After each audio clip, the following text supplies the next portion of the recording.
দেব দীপাবলি। আজ দেব দীপাবলি।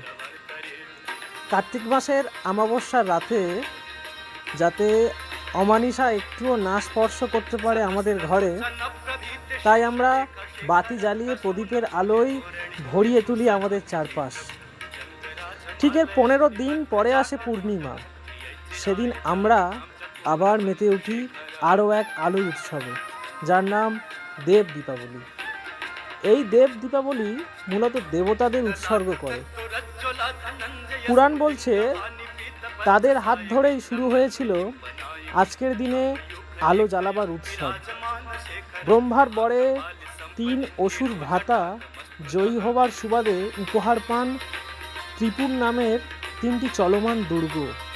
এবার সেই দুর্গে চড়ে তারা কেবল বিশ্বের নানা প্রান্তে ঘুরে বেড়ালেন না, সঙ্গে নাস্তানুবোধ করে তুললেন দেবতাদেরও। এহেন অবস্থায় ব্রহ্মা যথারীতি শরণাপন্ন হলেন মহাদেবের কাছে। এবার মহাদেব নিজের কৌশলে সেই মুহূর্তে 3টি দুর্গ আকাশপথের এক স্থানে মিলিত হলো। অমনি তাদের তীরবিদ্ধ করে জয় করলেন ত্রিপুর। সেই ত্রিপুর বিজয়ের উল্লাসে দেবতারা গোটা স্বর্গরাজ্য সাজিয়ে তুললেন দ্বীপের আলোয়। সেই থেকেই এই উৎসব পরিচয় পেল দেব দীপাবলি নামে।